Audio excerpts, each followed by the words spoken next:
Hey, Aner.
Is it red? Red is live. Can you hear us? Now I can hear you. How are you? I'm great. Are you up in Connecticut? I am. How is it up there? It was really hot over the 4th, but my wife tells me today is really nice up there. It's gorgeous today. Yeah, Yeah. Too beautiful. bad that couldn't have happened over the 4th. I mean, I know, so hot, but it was still nice. At yeah, it least was a where we great, were. really, really nice celebration. It's hot there, right? Yes, it's always always hot here. I mean, I just got in last night, but Is Tim calling in? I believe he's going to call in. Okay. He's I think at the office. So Oh, he is. Okay. I wasn't sure if he was up in Long Island. Is this, because I haven't done one of these before, is this an open meeting? it technically is, but there's nobody here. So maybe as we go further down the line, since this is just kind of a setting the stage for the process meeting.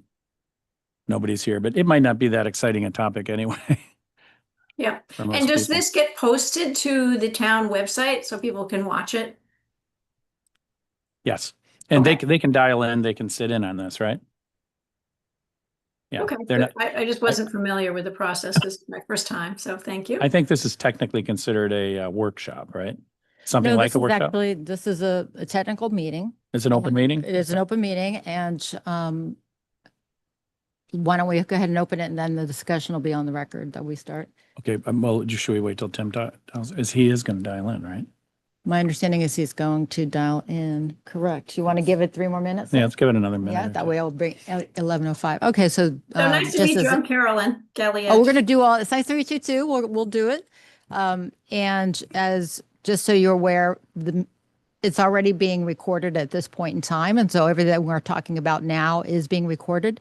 And one of the groups of people that will look at a meeting like this outside of just our residents is the Committee on Ethics, the Ethics Commission for Palm Beach County especially. Right. They just do some spot checks with all cities, municipalities within their range, just to make sure that the process is proper. Yeah, That's what they anytime do. we're doing procurement, they want to make sure we're not. Exactly. So my Yeah. outline for So- today is really just brief of, quick introductions and then, give you all an idea of what to anticipate and expect here. I would Okay. call Tim, but I don't have his phone number, so let I've got me. it. Oh, you do? Okay. Yeah, I was with him last night. It didn't even, I just wasn't thinking. I assumed he was coming. Well, I'm glad to hear because at the group on ethics will be happy to hear that you did not talk about this while you were Nope, at dinner we with did them. not. Let's just make We sure we did say not that. talk about.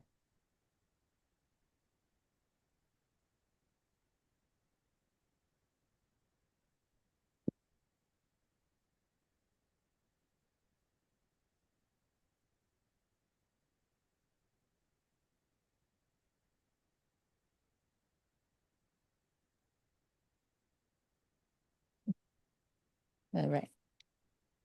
So he should be calling in now or dialing in. So we'll watch for him and then you can start the meeting. You don't have to use the gavel if you don't like to. I'll If use you want to hit hard, use it. only you and I will be bothered by it.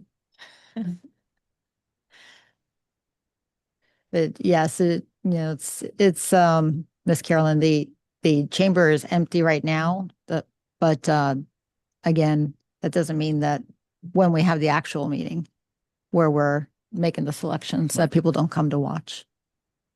Okay, well, I know people love audits, so.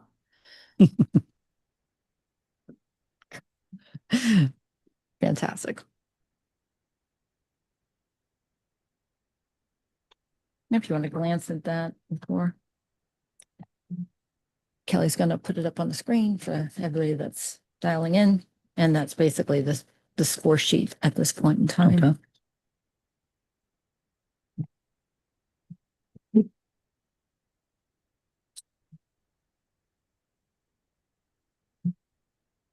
There he is.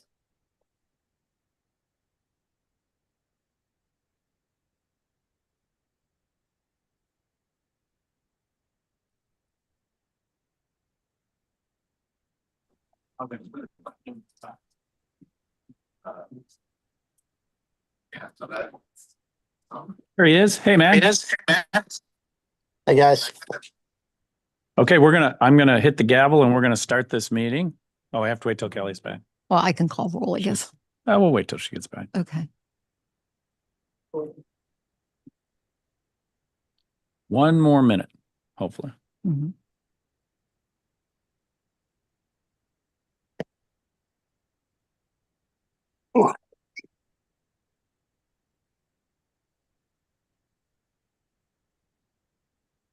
Was she just running out to?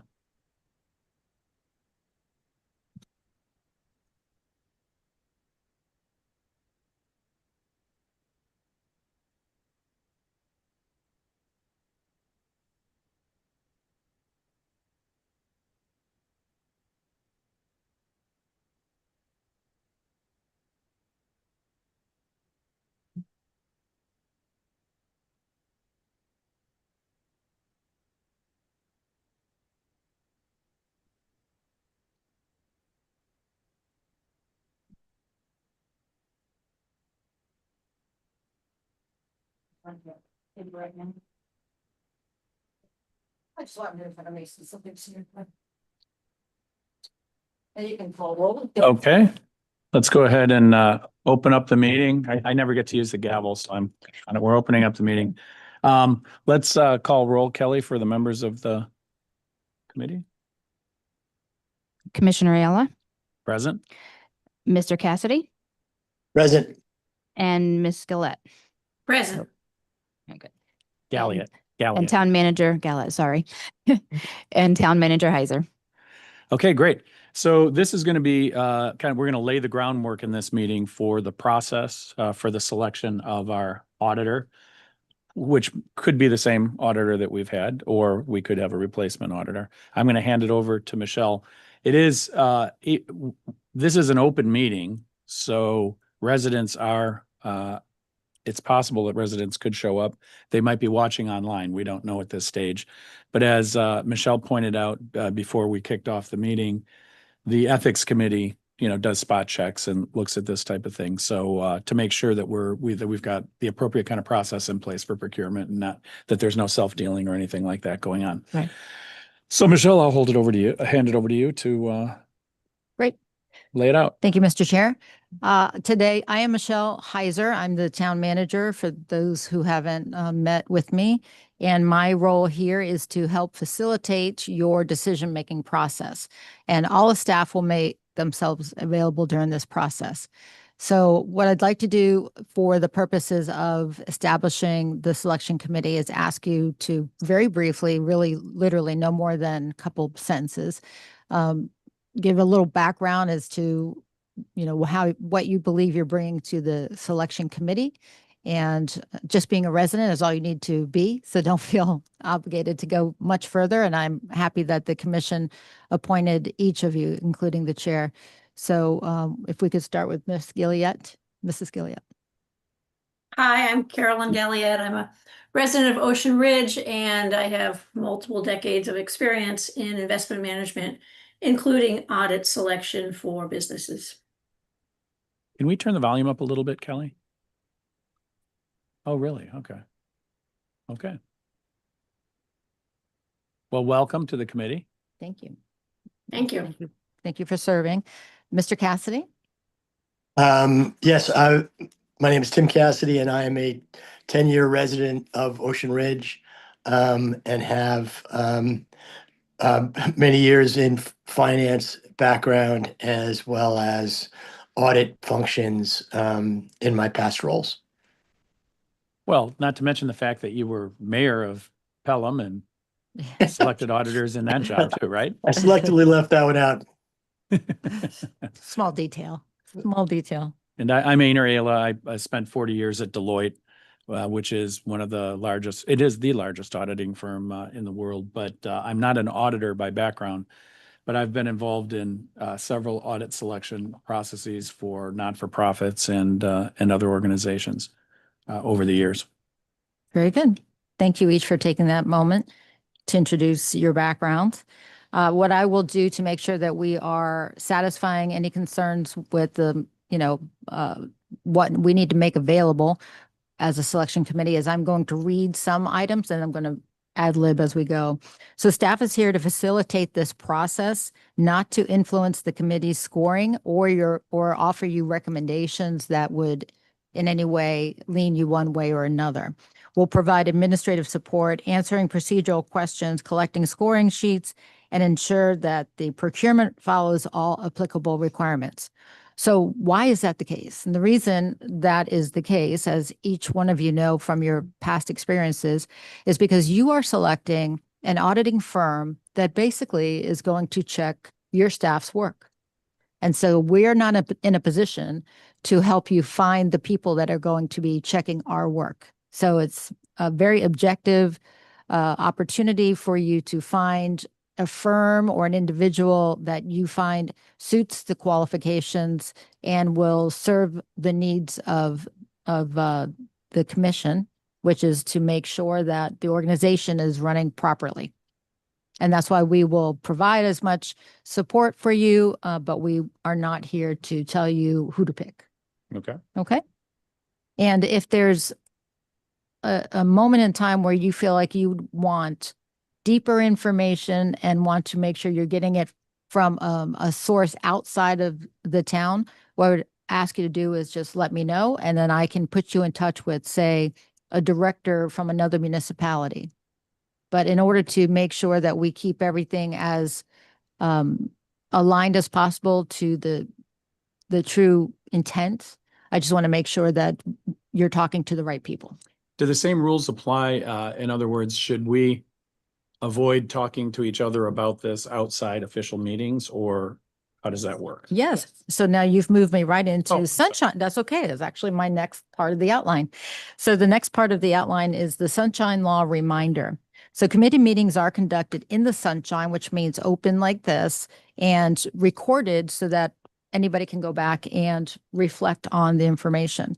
So please avoid discussing the proposals themselves or your evaluations or your opinions with one another outside of this properly noticed public meeting setting. Do not compare your scores or attempt to reach consensus outside of the public process. If you have procedural questions during the evaluation period, please direct those questions to staff rather than to another committee member. And our goal here is to protect the integrity and fairness of the procurement process. So that's what I wanted to read. But I'll also say that my goal is also to protect each one of you. So, it's very difficult to understand the sunshine law when you're an elected official for a large number of years. So it's almost impossible to have a very small committee come together and expect you to know it right away. So here's the brief part of it. The brief part of it is you can't speak to each other in a way that might influence an outcome. You can't talk about it at all. You can't even say, I don't like the way Michelle used blue ink on the score sheet, because you never know if you're going to have to use that as part of the voting process.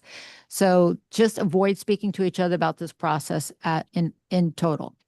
Also, if a vendor reaches out to you, there's zero tolerance for any vendor that's trying to speak to you during that process. So don't speak to anybody that might reach out to you. Maybe they don't realize they're not supposed to, but there's zero communication that occurs. It's a cone of silence time. So don't do that. Additionally, there are people that may inadvertently insert themselves between committee members and talk about it. And they may not realize they're being a liaison. And that is a no-no as well. So if somebody outside of this selection committee, even if it's staff really, says to you, I spoke to, Mr. Cassidy, and he was starting to tell me that just put your hand right up and just say, no, no, no, no, please don't bring me in on that conversation. I'm not allowed to. If something happens along the way and inadvertently that does occur, and you heard that Mr. Cassidy liked the blue ink on the page, and you were able to stop the conversation there, then the best thing to do is to satisfy any concerns on the next public meeting. Just say, by the way, I'd like to disclose that I did learn by mistake that Mr. Cassidy liked the blue ink on the score sheet, and that in no way is influencing my outcome, but I wanted to disclose that. And then you're clear. So there are ways to satisfy, anything that you might be concerned with. If that happens, please get with me or get with our town attorney. I can set you up with that beforehand so that you don't get sideways on something. So what questions do you have so far? Well, I maybe have can one. I- Sorry, Oh, go go ahead. ahead, Tim. No, I'm fine. Go ahead. Are you going to provide us with a checklist for what you are looking for in the audit team? Yes, ma'am. And I have a form ready for you to view. If there are no other questions, that'll be next, for you to see the form. Well, maybe, Perfect. yeah, could I just say, Mhm. having been involved in a lot of this and all that, there are some things that, I just kind of know that I thought maybe you guys don't know. So, I mean, we've had the current auditor for many years. I don't know if you're going to give some history or Okay. not. Go ahead. 20 But years. we've had the current auditor for 20 years. For a town of our size, you would typically expect the audit to be somewhere in the $25,000 to $50,000 range. We're not talking about a super huge contract here, but it's, it's material. I would say that having been involved as a commissioner now for 2 years, our auditor has struggled with meeting the deadline for filing, which when I first became a commissioner, they kind of blamed it on the prior town manager, which I found believable. And but now they're still kind of struggling with meeting the deadline. There's a requirement that we file our audit by, is it June 30th? Correct. Yeah. And so we've struggled to meet that deadline. And it has felt like they haven't been as proactive as they could have been. To me, I'm just talking about from the outside looking in. So I would like to make sure, as we're going through the selection process, that we particularly call out the performance of the proposing auditors on meeting deadlines, and maybe even ask them to, give us some of their statistics on terms of how many of their clients they have, met the deadline with, that kind of thing. Hey, Anyway, Aaron. so I like that. that's just a little bit of background. And I've got some notes on that I can give you. Okay. With respect to that. There's probably a handful. I mean, I did a little bit of AI stuff, and there's maybe 6, 7, including our current auditor, Mhm. maybe 7 potential ones. I don't know who you've got on the list, but we can talk about that before the end of the meeting. Right. So we don't have a list. We actually put it out on a software platform called DemandStar, and DemandStar provides not just for government, but also for private sector ways for people to objectively put bids out for procurement. And most or all of the organizations that you probably have looked up understand how to use DemandStar and are very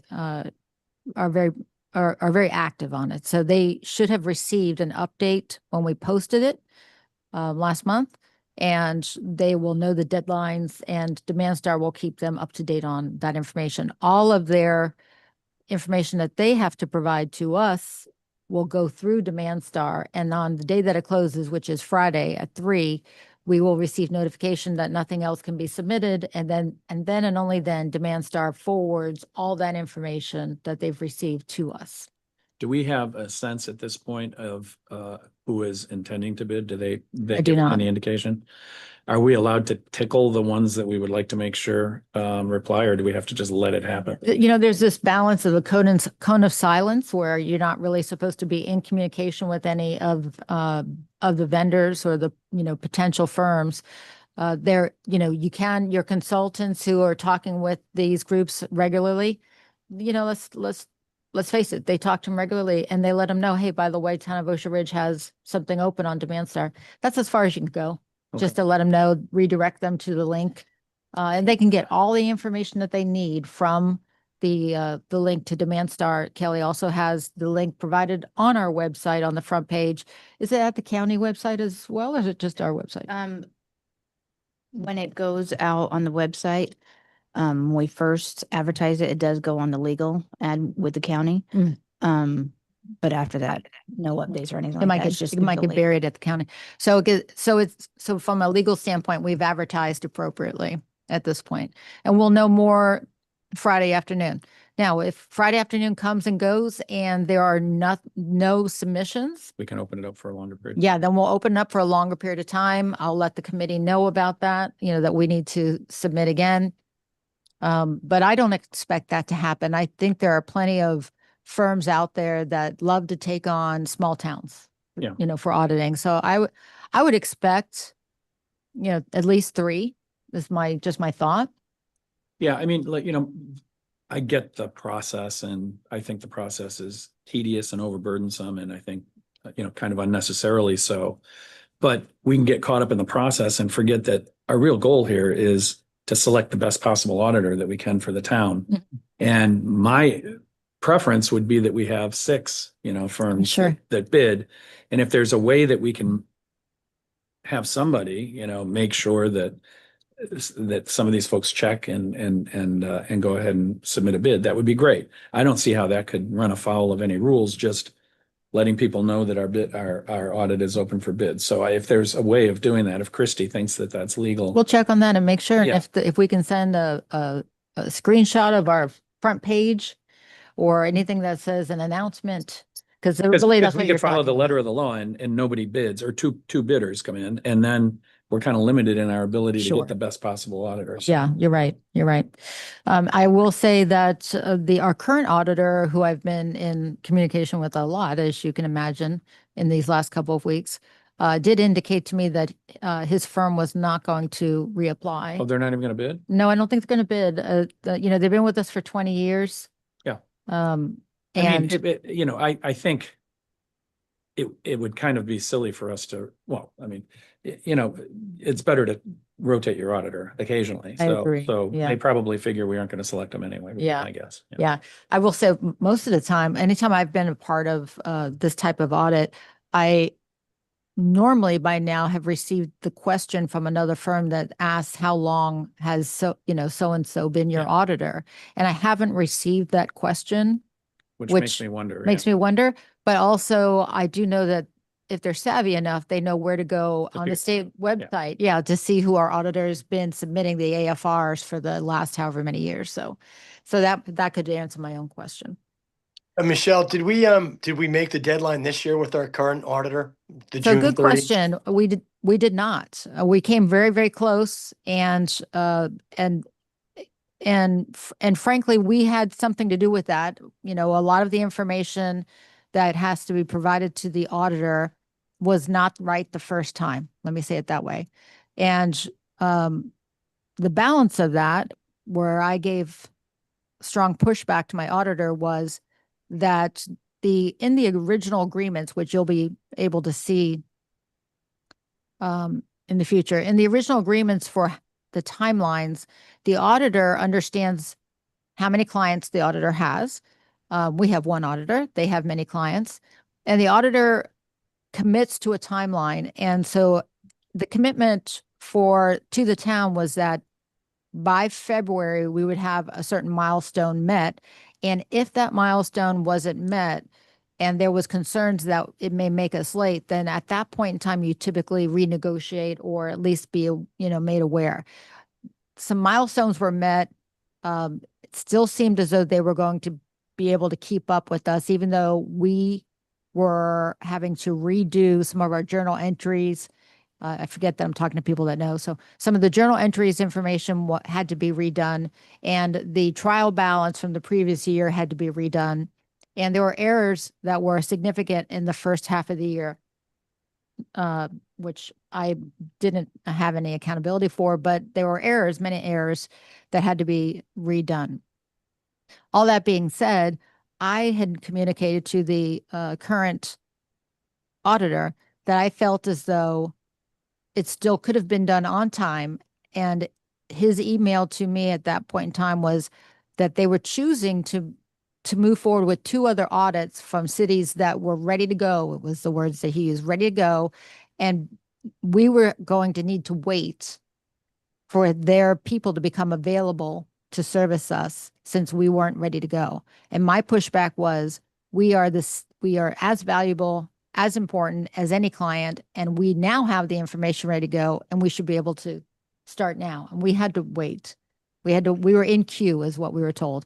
And so from my point of view, that is reflective on the number, that reflects more on their lack of manpower planning than our inability to have the information done the right time. Because the whole purpose of an audit is to find where we didn't do it right and to show us it's wrong. And by the way, go fix it. And you still get it done. You know, that's how Yeah. it gets done. So it was the audit was officially submitted yesterday because of the timeline of the state had extra days off for the 4th of July holiday. So the state has been closed Thursday, Friday, and Monday. And so officially it was submitted yesterday. So when you think it was, it's less than 5 days that it's late, 5 working days, we really should have been able to close that gap. If you can get it in 5 days late, you can get it in on time. And I may ask a couple questions. Are there financial penalties to the town for late filing? No, only if we go beyond December. So if we went beyond December and still did not have a completed audit, then yes, the financial penalties are that the state will withhold any of the state sharing taxes. So the surtaxes that come from, like, say, sales tax that the state shares with the municipalities. At that point in time, they would hold that back, which for the town of Ocean Ridge equates to about $50,000. Okay, so if you're anytime between 6:30 and 12:31, you get a black mark, but you have no actual damages, is that? Correct. You show up on a list that says you were non-compliant with the June 30th date, and then you show the date. It shows the date that you were compliant. And is our But you know fiscal what? year end a calendar year end? The state's fiscal year ends June 30th. But if you're filing on June 30th, I'm just trying to understand, obviously you can't have the same fiscal year as a filing deadline. So I'm just trying to understand what So our fiscal year starts October 1st okay, with the municipality, ends September 30th. And at the state level, theirs ends June 30th and begins July 1st. so September filing- 30th. We're So we filing have for a 9 fiscal months. year. Our deadline is 9 months after the fiscal year ends. I mean, So there's that's plenty of time that's to a get long everything time. done. Yeah, 9 that's what I months, wanted to yes. understand, the dynamics. Okay. And you know, the fact of the matter is, though, if you want to go out for financing ever or anything like that, the banks look at it. Just doesn't. You don't want to be constantly filing your audit late, because Right. that's kind of a red flag that maybe you don't have your house in order, that kind of stuff. And Michelle's being kind of nice. I mean, I've seen the correspondence with the auditor, and the auditor knew that the June 30 deadline was something that was important to us. And it was in May that the guy sent us a letter saying, well, you didn't get us the data in time and you're third in line. He was kind of being a jackass. And the fact of the matter is, he could have easily reached out to us a month or 2 before that and said, I just want to give you a heads up. If you want to meet your June 30 deadline, like I know you do, you got to get a couple of these things cleaned up a bit. So it's the furthest thing from proactive. And I was not very happy when I read that message. And I Yeah. think my sense was you weren't either, based on your response to him. But anyway, Do we have a timeline for closing our books, a target goal for when we close after September 30th? Our first cut at it? November 1st, I believe, is the goal. Okay. Yeah. And so, and this past year, we did it approximately when? The year that we're being audited for, Yeah, the one where we just filed. I'm just wondering, they said they didn't have enough data. I'm just wondering when we closed our they books. didn't, I want to say that it was, I mean, it was delayed. It probably was January, Okay, maybe even February when they finally closed the books. And unfortunately, they all had to, everything, all the bank reconciliations we had to go back and redo every single bank reconciliation as well. So this was a year that where we had turnover at the finance director level, which happened to be the town manager as well, and also the town treasurer. After I came in and became the permanent town manager, the town treasurer retired at the end of July. So there's a almost the entire year where certain things needed to go back and be redone.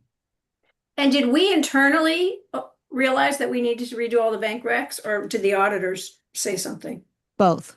Both. Yeah, Okay. both. So, which is why, we hired an external financial consultant to come in the beginning to get us, what I would call GASB compliant, like more, uh, e- just to get us compliant in the beginning. And I'm being very conscious that we're on the record. But the results will be in the audit. And then additionally, when I saw that the timeline was getting very close in May, I reached out and we took on another financial consultant just to try to expedite it. And so we had two individuals that were attacking different parts of the audit. Um, we chose to go back and redo all of the bank reconciliations back to even a couple months into 2024. And that's not something that the That's auditor helpful required. background. Thank you. You're welcome. And That I wasn't a just, one other requirement, but we question is, felt at that point, we knew it was already, thick with some errors. And so we wanted to start again. Yeah, just to be clear, that part of the reason why Michelle is our town manager is because our prior town manager was really bad at certain things, and right, and this falls under that umbrella. And it turned out that our person that was responsible for all the other stuff was not very good Yeah. at her job either. The treasurer was treasurer by title, but she was really more of an administrator role. And the town is, I think it's a balancing act. I mean, when I look back at March of 2025, the town manager at that time had brought to the commission the potential to contract with one or two firms to try and get it right early in the year. However, the firms came in with proposals that were over $100,000, and the commission basically, you thought you had a finance director, so there didn't Right. seem to be a value, and that was removed from the agenda in that day. And then subsequently, within the next couple of months, the town manager, there was turnover at the town manager level. So it never went back and was reevaluated. So there's just a reality that there's a budget here that is around $20 million budget with this town now. It's not a $3 million budget anymore. And GASB, as you know, with FASB, and it's similar it's similar to the private sector finance. But GASB has these added complications that they've added 74 new rules in just the last less than 10 years. And so you must be current and to date on that. And there is no one in this organization that has that ability, nor has we had anybody here like that. So we must hire consultants. And so what we've done in this last year is just hired them hourly rather than, get a contract with a firm. And it's working, and it's a Band-Aid, but in the future, let us not wonder, there will need to be an actual treasurer that has full GASB experience, and that will be not, in the not too distant future, that we will have to have those conversations. Or we have to recognize that it will take us longer to get things done. We will need to use hourly associates, and we might continue to have audits that come in after June 30th. So that's the risk assessment that you take. It's the balance, you know. So do you want somebody here all the time that's doing it right the first time? Then you hire that role. And if you say we're going to get it, it won't be perfect. We're not a perfect organization. We're going to get there close, and we're going to do our best to get to June 30th. Then that's what it looks like today. I mean, Okay. suffice to say though, that things are in much better shape now than they were previously. So Mhm. there was a lot of catch-up work that had to be done to get things in shape. And, you know, my assessment would be that they're in much better shape. Yes, and you'll have, the auditor will do a presentation in August, or August 3rd meeting. So I encourage you all to be a part of watching that. And the audit is, we'll have the printouts probably this week or next week. And so I'll make sure each of you get a copy of them as well, so that you could read through the findings. And is it, And I'm there were, sorry, there were I less than 5 apologize. findings, so that was pretty good. I have more questions maybe because I haven't worked for, been involved with a municipality previously. Is it ordinary course to do an exit if we are going to no longer work with potentially our existing auditors? Is it ordinary course to do some form of exit interview with them? Things that they have seen, or I don't know how the public versus private part of this So works. I would answer no, not typically, simply because the audit itself will indicate to you what they've seen.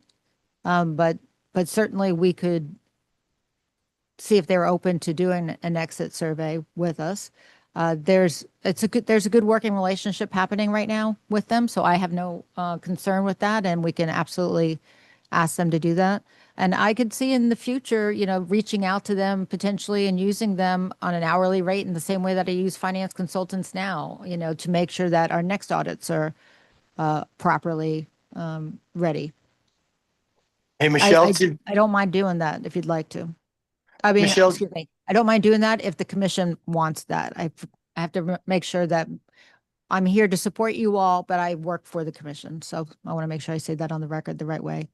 Hey, Michelle, I have a question.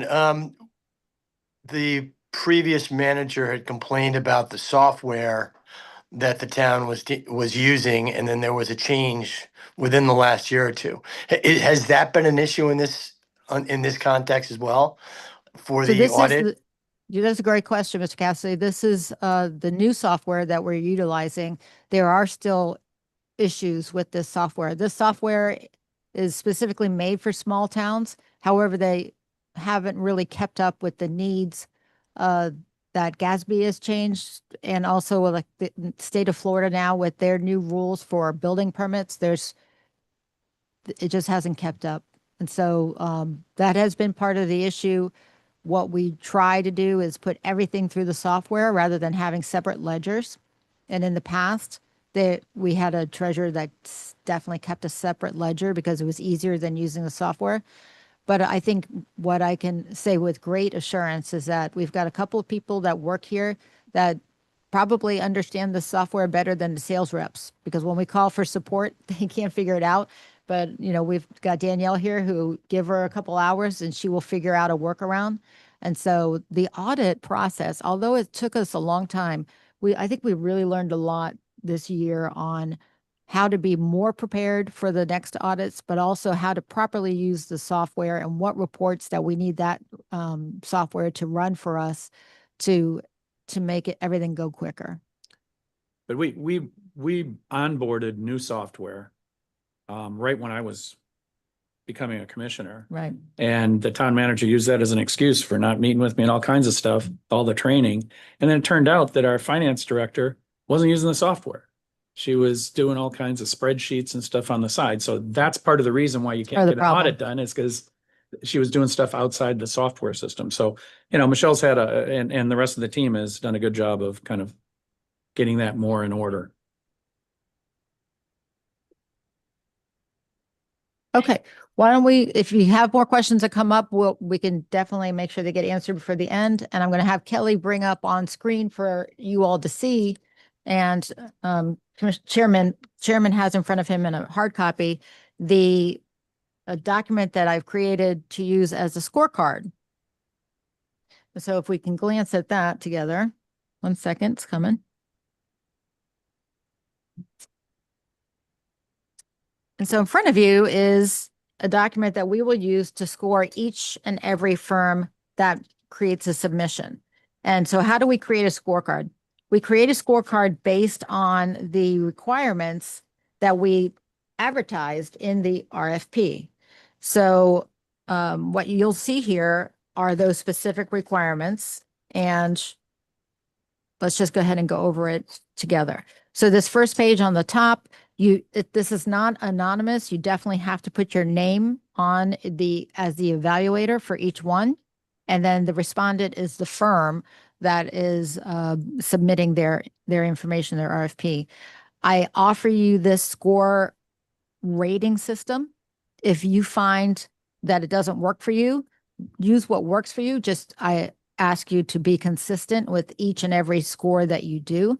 That is part of the fairness of the RFP process, is that we enable the firms to understand how we come up with the final scores. And so this is the simplified version. You can take a look at what is outstanding all the way down to poor. Then the first requirement, responsiveness and methodology, is 35 points. Let's just glance at this real quick and then go to the second one. The second one is technical qualifications and experience. That we have set up as 35 points. And then it drops a little bit further down where you see number 3 is cost effectiveness, down to 25 points. And then number 4 is the default termination, litigation, and debarment at only 5 points. So why is that? This speaks to what the chairman was referring to earlier, which is we really want to make sure under responsiveness and their methodology that they have considered their manpower needs. Can they respond and stay on time to what our requirements are and to what the requirements are for the audit? So as you look at going back up, Kelly, to number 1, responsiveness and methodology, it really lays it out for you. So proposal is complete and organized. You feel like it addressed all issues.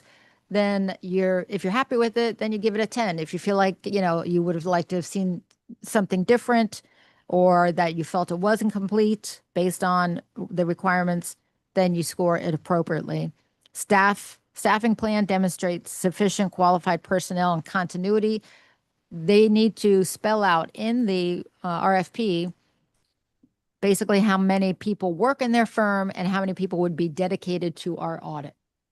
That's what we're looking for. That's what I'm asking you to look for. And then moving down, just the audit work plan and sampling methodology are appropriate, and analytical and substantive audit procedures are clearly described, and approach to evaluating the internal controls is comprehensive. What you will get is basically a scope of work from each firm, and they do this over and over again. So all of these things should really be proactively addressed in every firm. I'd like to consider, and again, we should talk about this, because if it's going to make people, run away from us rather than want to come work with us, I don't want to do it. But I think we should consider in this section asking around the responsiveness, asking for their on-time delivery record in terms of meeting the June 30 deadline, number 1. And number 2, I think it would be useful for us to understand how many other September 30 year-end clients they have that are all going to be trying to, ask the same teams, which is not completely different than what you're asking for about personnel availability, et cetera. But I mean, is everybody's year end the same? Everybody's year end is the same. And I think that when I think back on my experience with this, you typically have in the cover letters, they usually do address what their percentage of completeness and on time responsiveness is. And good firms will do that, So if we're not going to put it in the actual questionnaire, I'd like to make sure that we make that part of our oral discussions, questions that we ask them. Okay. So your staff, what we can do is look to see if we can find the information that the state provides online. If they offer in their information who their clients are, we can take a random sampling and do that. I wouldn't ask you to do any work on that. I think they should, Mhm. offer to us what they think. What we do is in the RFP, we actually put what we're going to be scoring on. We have to be fair. It's kind of like a performance evaluation where you're fair enough to say, here's what we're going to score you on. And so we've given them these 4 categories. We haven't given them the details of the 4 categories. And so if they don't answer the under responsiveness and methodology, that question that you're asking ahead of time, and say you're down to the top 2 people, and Yeah. you would like more information, at that point, the committee can say, you know what, I want more information. Let's ask them these specific questions. And also, you can even, if you wanted to, we could ask them to come and do a literal presentation for you. I But mean, the second question under section 1, staffing plan demonstrates sufficient qualified personnel and continuity. That's where they should address it. Right. And if they are complete in the answer to that, it should answer our question. But just because of the way we've been burned in the past, I want to make sure that we kind of learn from it and Right. and dig down on that. And also remember that not every delay is the fault of the firm, For sure. right? So, Yeah. but again, in my experience, they tend to tell you what percentage of Yeah. completion Good. is on time. Great. All right, so then I will make sure that each of you receive this electronically. We don't need to go through each portion of it, but so from a scoring standpoint, does this feel simple to you? Yes, I Yes. have one question. Yes, ma'am. Regarding the interaction during the course of the year, and you had talked about GASB and changes to GASB, and again, this may be a private public sector difference, but in my experience in the companies I've worked with, during the course of the year, FASB's, they're constantly changing things. So our companies would call them up and say, so what's new? We've read about this, but we're not sure how to interpret it. What is your view? And there will be a dialogue. Does that happen as GASB gets modified? Yes, and the town and members of the town staff typically are members of the local chapter of the Government Finance Officers Association. And so when that group meets, they typically will go through an educational component of updates. And the town did hire a town manager / finance director that was certified. But sometimes people don't keep up on it. But to answer your question, yes, that is always available. And it's available not just at a higher level of state or federal, it's available in a local chapter here in Palm Beach County. But the But audit my firm question is in more section around 2, their availability during the year to help us interpret the way in which we're implementing changes to GASB. So we call them up and say, hey, this is a new rule. This is how we interpret it. This is how we're recording whatever it is we're recording in the books. Yeah, so Carolyn, in section 2, the fourth question is, and they get 10 points for this, is their ability to provide technical support and additional services throughout the engagement. Okay, That's, good. 10 out of 100 points, I guess. Is it a total of 100? Yeah. Yeah, it's a total of 100. So, I mean, hopefully they would address how they're going to keep us abreast of changes and what the impact would be on us. Yeah, because that's so important, because when you're going down the stretch and all of a sudden you've been booking things not compliant with the new rules, right? It just adds time. It does, and that was part of our issue for this year, and then the corrections take twice as long. Right. Right. But again, good. The silver lining is we learned a lot in this last year. I don't expect to ever know all the GASBs, that's for sure, but I expect to be able to hire people that can help me with it. This, the process itself of the selection committee, it will, the form itself that I created, I try to keep it as simple as possible. All of these will be public record. So when you fill this out and you write down what you perceive to be their strengths and what you perceive to be their weaknesses, just remember that these are going to be public documents that will be available for anybody to pull. I'm sure that doesn't bother you. I just wanted to reiterate that. But this will require that one of these be filled out for each firm that we are reviewing. So we'll go through that process. It will be important for you to make note, if you have a lot to review, make notes so that when you come together as a group, you'll be ready to discuss at a high level. If we get 20 that respond, that's going to be that might be a 2-day meeting for us, right? And so at that level, if there's 20 respondents, you may want to just look at your scores only as a subcommittee and narrow it down to your top 5. And then from the top 5, then have your discussion and debate on strengths and weaknesses. But that's why the strengths and weaknesses columns are here, or excuse me, rows are here, so that you can write notes to be able to have that discussion later as a group to make your final determinations. Because what you will find is the scores will be close. What questions do you have around this form? It's good. I think it looks pretty good. I mean, basically, section 1 is how do you do audits? Section 2 is what's your experience? And section 3 is, and how much are you? Yeah, You know, that's right. and then we got section 4, which is, have you ever been spanked? You know, and Yeah, that's exactly that's right. kind of all the categories. See, and just like that, you proved you've done this before. But it looks, I think the form looks pretty good. I don't know if you guys have any thoughts around it. I'm hopeful that we're going to get, 3 or 4 that bid. Yeah, I hope so. Just from an RFP timetable, excuse me, the questions from potential respondents, all questions were due June 22nd, 2026 by 3 p.m. And again, I have not received any questions that I'm aware of, Kelly. Just the ones that we've already responded to in the very beginning. What were they? I Oh, don't- you did get some? There was a list of, I want to say it was like 6 questions. Someone had asked how long we've been with our current one. They asked different amounts of like what our budget is.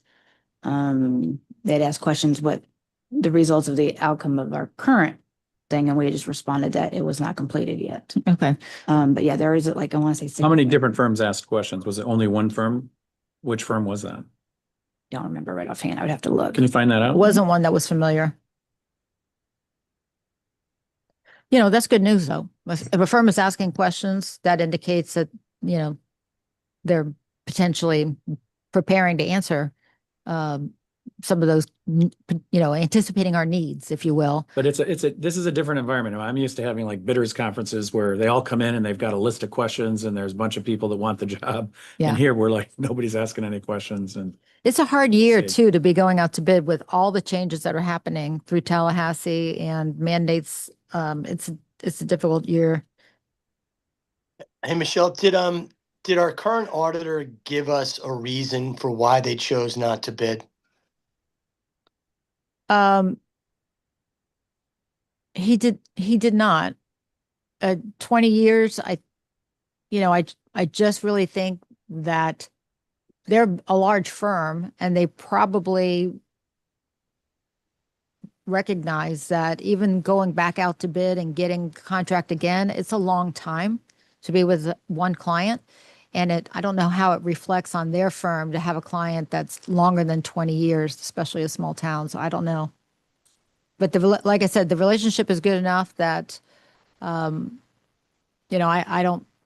can foresee us reaching out and asking questions about Gatsby, if you will, and paying them for an hourly rate or so. Some of their business model seems to have changed. I believe it's Gulfstream, our neighboring town here. They initially worked with the town of Gulfstream as their auditor, just like they're doing with us. And then when they were done with their cycle with Gulfstream, they now work with Gulfstream on the hourly basis as the firm that preps for the audit, and they take care of basically their treasurer needs. So their business model for some of the small towns has morphed. Understood. I wouldn't be surprised if, if we were an unprofitable account for them. Oh, that's the case. That's not how. Yeah. Our books weren't in great shape, and they'd been there for 20 years. They probably figured there's a good chance they're not going to rehire us. And, frankly, we don't have a great recovery on this audit because of all the, redos that have to be done. I'm sure that their fee did not anticipate all that. The work that they did with us for this fiscal year that we just wrapped up, honestly, prepared us and prepared for a much easier audit for the next group that comes in. I mean, there was so much cleanup that we did that I want to recognize our current auditor for the amount of work that he put in. Like he said, he's got paid like 24,000 and he did probably $65,000 of work. But honestly, he wanted to make sure too, it was ready and set for the next group coming in. And I know that we are. And so I don't want to scare anyone off that has until Friday to submit, that might be watching this, because we are definitely clean and ready to go for the next year, next fiscal year. So I feel really good about that. Okay, thank you. The proposal evaluation that we have listed is August 3rd and at 11 a.m. So that's our next meeting. Again, the RFP closes this Friday, July 10th at 3 p.m.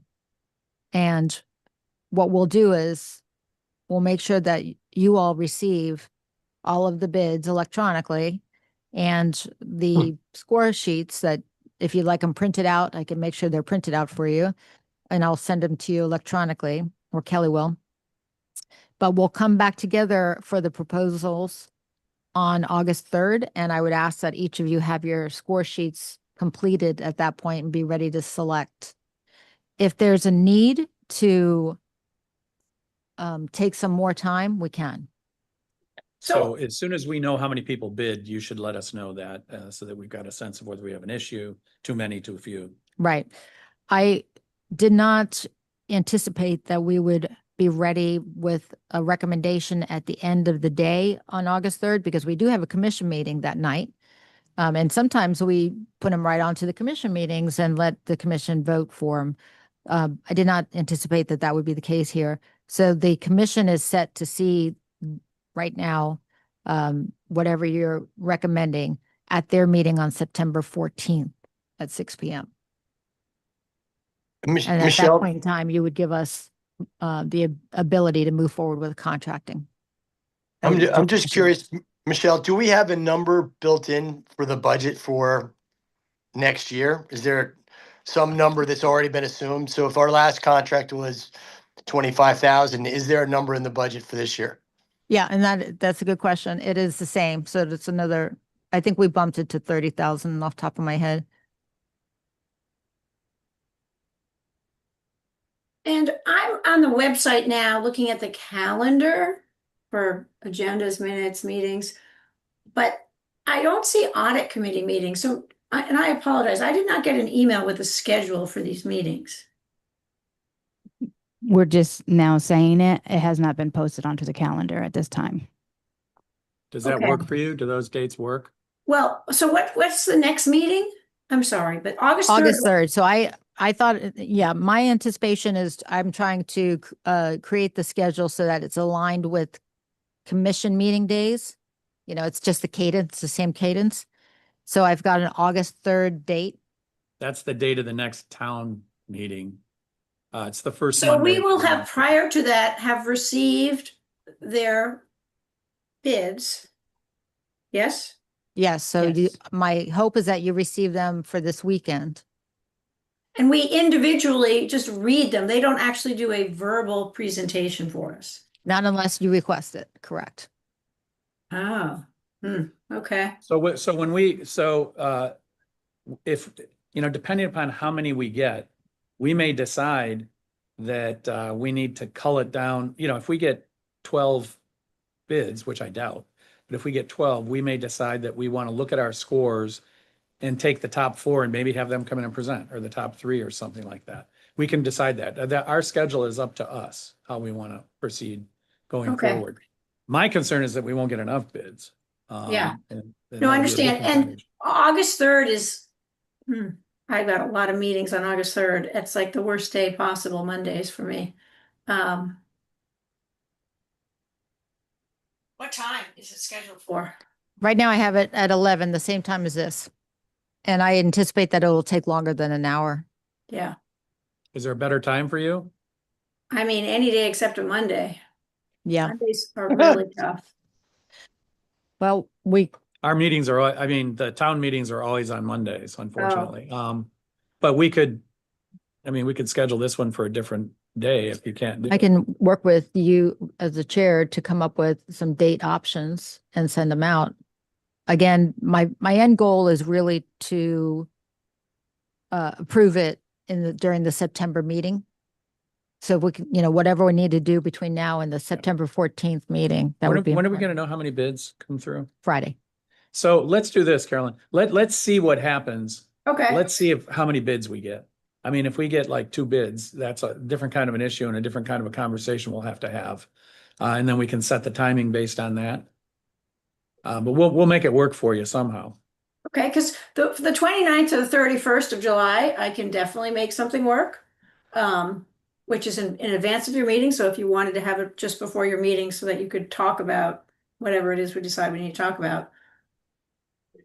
So you're open the 29th through the 31st.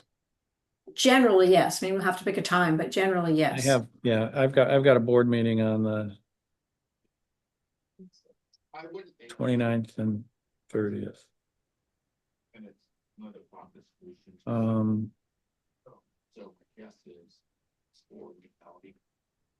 Well, we can look at it. And Yeah, I can, I'll let's do it definitely- offline. We'll come up with something that works offline.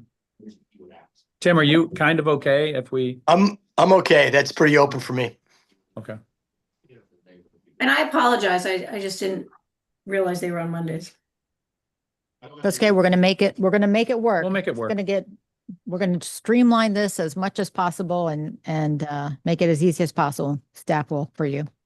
And there are some Mondays that work for me. It's just the first Monday of the month, we always have a lot of meetings. Yeah. And Yeah. first Monday of the month is when we have our town meeting. So, Yeah. We'll get it done. except September is a little different because of Labor Day, I guess. So, Right. September is different. Okay. So what other questions do you have for me?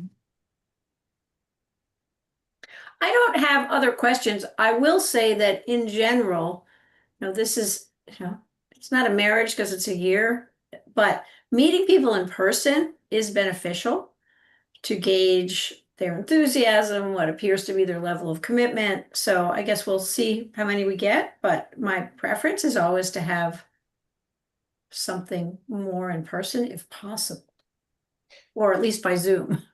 Well, you know how personable these accountants are. I'm not an accountant. We're surrounded by them. We can definitely take a look at that. Let's work that through when we figure out how many bidders there are. Because I I think agree. It would be nice to think have them Ainer- at least pitch.